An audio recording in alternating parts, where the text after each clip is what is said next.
모든 경기에는 심판이 있습니다. 심판이 없는 경기 보신 적 있습니까? 심판이 없는 경기. 골프? 골프도 심판이 있습니다. 심판이 좀 멀리 있죠. 그리고 선수가 스스로 점수를 매겨서 마지막에 하지만은 결국은 비디오 판독이라든지 주위의 경기 심판원들이 다 보고 나서 저건 반칙이다. 혹은 저거는 뭐 몇 벌타다. 이렇게 해가지고 다 체크합니다. 그래서 심판이 없는 경기는 없습니다. 우리의 삶에는 심판이 있습니까? 아기일 때. 아기일 때 심판이 있나요? 아기일 때 심판은 엄마 아빠죠. 뭐. 혹은 집에 아기를 봐주는 베이비시터. 이런 사람들이 심판이죠. 항상 심판이 있습니다. 여러분의 회사에서 심판 누굽니까? 네, 직장 동료, 사장님, 부장님 다 심판이죠. 우리가 길을 걸어가는데 심판이 있습니까? 예, 심판이 있습니다. 주위 사람들이 다 심판이죠. 저 인간은 왜 무단횡단을 하나? 저 인간은 차도를 저렇게 걸어가네? 다 심판이 있습니다. 밥을 먹는데도 심판이 있습니까? 예, 식당 아줌마가 심판이고요. 밥값 안 내고 도망가면은 걸리죠. 심판이 모두 있습니다.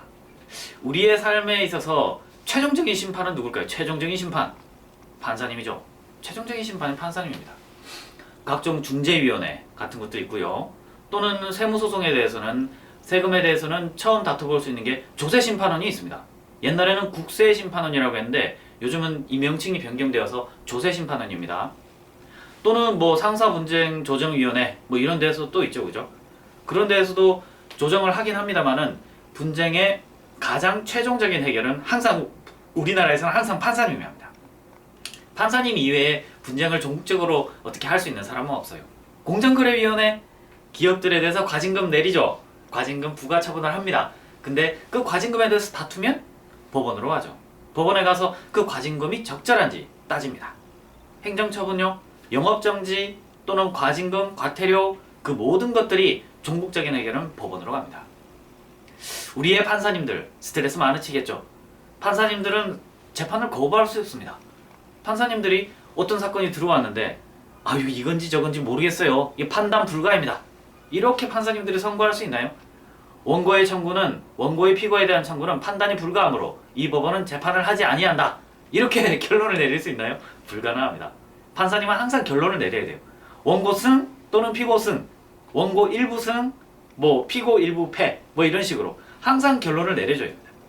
1억 원을 지급하라고 청구하면 네가 1억 원 받을 수 있을지, 얘가 1억 원을 꼭 줘야 될지 모르겠다. 판단 불가. 이런 거 없습니다. 얼마를 지급해라 하든지 또는 1억을 달라고 했는데 1억 청구가 이유 없다 그러면은 당신이 1억 달라는 거는 이유 없소라고 해서 이 사람의 청구를 기각해야 됩니다. 판단 불가 이런 건 불가능합니다. 형사 절차도 마찬가지. 유죄인지 무죄인지 확실히 갈라줘야 됩니다. 이 사람이 유죄냐 무죄냐 판단 불가이다 이런 건 없습니다. 예전에도 한번 강의했다시피 이 사람이 유죄인지 무죄인지 불명확하다. 그러면은 판단 불가를 선고할 게 아니라 무죄를 선고해야 됩니다. 왜죠? 예, 무죄 추정의 원칙이 있거든요. 우리나라 형사 절차는 무죄 추정 원칙. 이 무죄 추정 원칙이 어디에 규정되어 있는지 아십니까? 형법이 아니고 헌법에 있어요. 헌법. 헌법에 형사 확정 재판이 있기 전까지는 이 사람은 무죄로 추정됩니다. 이게 헌법에 있습니다. 무죄로 추정되는데 뭐 수갑 다 채우죠 뭐. 유명한 사람들 수갑 다 채워서 재판 받으러 가고 사진 뻥뻥 터뜨리고 뭐 그게 다 하는데요 뭐. 무죄 추정 원칙, 그 헌법에 존재하는 그냥 이상형으로서의 그런 어떤 무죄 추정 원칙. 근데 실제는 그렇지 않습니다. 실제는 유죄 추정 원칙에 의해서 따라가죠. 누가 법원이 기소했다고 해보세요. 횡령이나 배임이나 또는 뭐 정치적인 문제가 되는 뭐 정치자금법 위반, 뭐 국가보안법 위반 이런 기소돼가지고 재판받는다 해보세요. 모든 언론은 유죄 추정 원칙에 따라 움직입니다. 사실은 판사님들도 그렇게 생각하겠죠. 안 그렇겠어요? 판사님 앞에 수갑을 찬 상태로는 나타나지 않는데 수의를 입고 오거든요. 구치소에서 입는 옷 그걸 입고 나타나는데요. 판사가 아무리 맑고 밝은 마음으로 그 사람을 봐도 이게 무죄 추정이 되겠어요? 안 됩니다. 무죄 추정이 안 됩니다. 물론 양복을 입고 나갈 수 있다고 알고 있어요. 근데 그 양복 갈아입고 그럼 또 교도관 눈치도 좀 보일 것 같은데요. 만약 제가 그런 상황에 처해 있다. 교도관은 또 얼마나 귀찮겠어요. 이 인간은 재판만 나가면 또 양복 갈아입혀야 되네. 귀찮죠. 이게 쉽지가 않은 겁니다. 그래서 무죄 추정 원칙, 이게 헌법상 존재하는 아주 높은 차원의 원칙임에도 불구하고 실무는 어떻게 해요? 유죄 추정 원칙에 따라 움직입니다. 그래서 한번 기소됐다, 수갑 한번 찼다, 언론에 한번 떴다, 그게 무죄야 거의 안 됩니다. 그게 가끔 가물에 콩나듯이 뭐 1000건에 1건 정도 무죄가 나오기도 하죠. 근데 대부분은 유죄 추정 원칙에 따라 움직이기 때문에 무죄가 거의 안 나옵니다. 물론 뭐 검찰이나 경찰이 수사를 잘하기 때문에 그럴 수도 있어요. 수사를 잘하기 때문에 그럴 수도 있지만은 수사를 잘해서 잘 짜맞춰서 그럴 수도 있지 않아요? 한편으로 다르게 생각하면 어이 검사님 경찰 죄송합니다. 가끔 이런 생각을 하는 사람도 있어요. 그런 경우를 저도 가끔 보긴 보거든요. 실제로 억울한 누명을 쓰는 사람도 있다고 봐요. 그런데 우리의 판사님들은 그걸 또 가려내십니다. 무죄를 선고할 때 무죄를 선고하시고 유죄를 선고할 때는 유죄를 선고하세요. 그런 판사님들의 판단 능력은 정말 존중에 마땅하죠. 저는 그런 정도에까지는 이럴 능력이 되지 않아요. 그 사람이 유죄인지 무죄인지 단순한 폭행 사건만 생각해도 그걸 어떻게 판단하는지 도저히 알 수 없어요.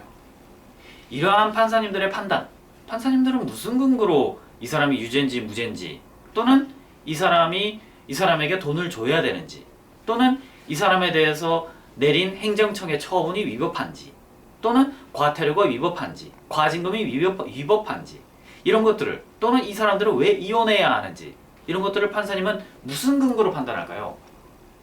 우리나라 헌법 제103조는 이렇게 규정하고 있습니다. 법관은 헌법과 법률에 의하여 그 양심에 따라 독립하여 심판한다. 헌법과 법률에 의하여, 즉 판사의 판단 기준이 헌법과 법률이라는 걸 명시해 놓죠. 그 양심에 따라. 양심. 이거 양심에 털난 사람도 있다는데 이 양심이 어떤 양심인지 어떻게 알죠? 그야말로 판사의 양심에 맡겨져 있는 거예요. 판사의 양심에 따라 독립하여 심사한다. 독립? 판사는 누구로부터 간섭을 받지 않습니다. 물론 공무원이죠. 공무원은 정치적 중립 의무가 있습니다.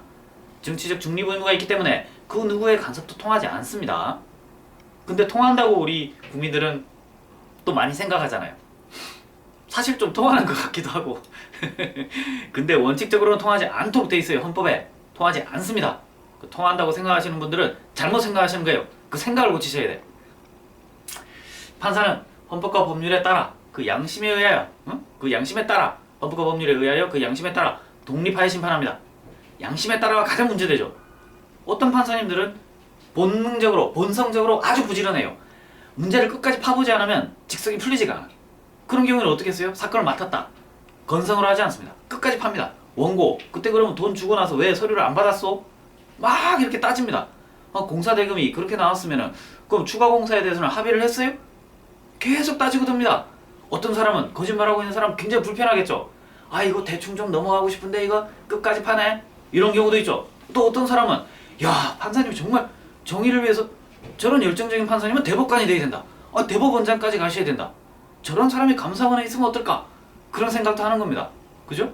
그 사람에 따라 그 양심의 두터운 정도 또는 양심의 집착 정도, 집요함의 정도에 따라 사람들이 재판받는 사람 입장에서는 많이 달라져요. 느낌이.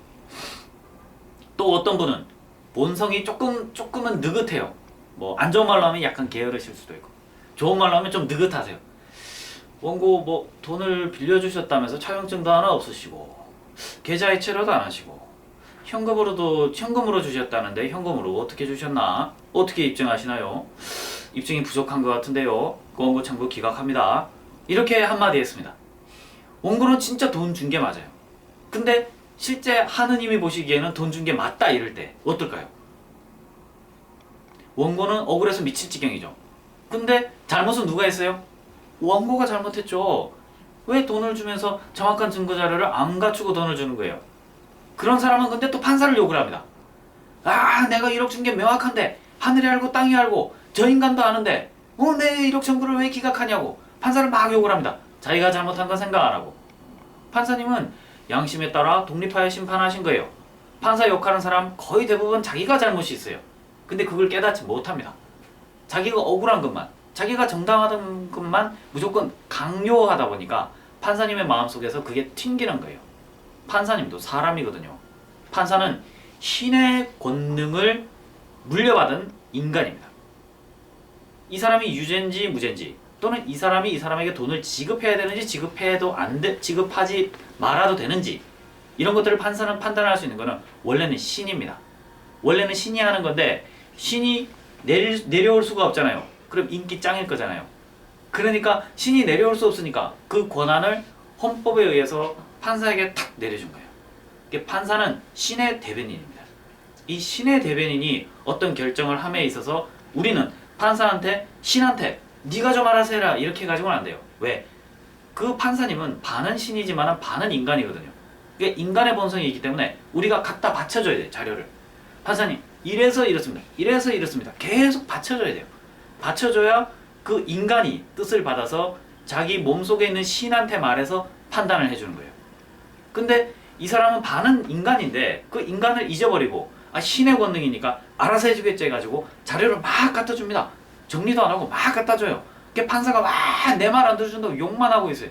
이래가지고는 판사는 반은 인간이기 때문에 그 인간 본성에 의해서 신의 판단 영역에 있는 그 신의 경지가 열리지가 않습니다. 그러니까 너 청구는 기각되는 거죠. 너의 말은 무슨 말인지 못 알아듣겠다. 너의 말은 진실한 거는 같은데 너는 증거가 없다. 이렇게 해버리는 거죠. 그래놓고 이 사람은 또 자기 말대로 안 됐다고 판사를 막 욕을 하고 있어요. 그건 아닙니다. 판사를 설득하는 데 있어 가지고 실패한 자기 자신의 잘못이에요. 2에서 두 번째 이야기에서 판사에 대한 이야기를 하나 더 들려드릴게요.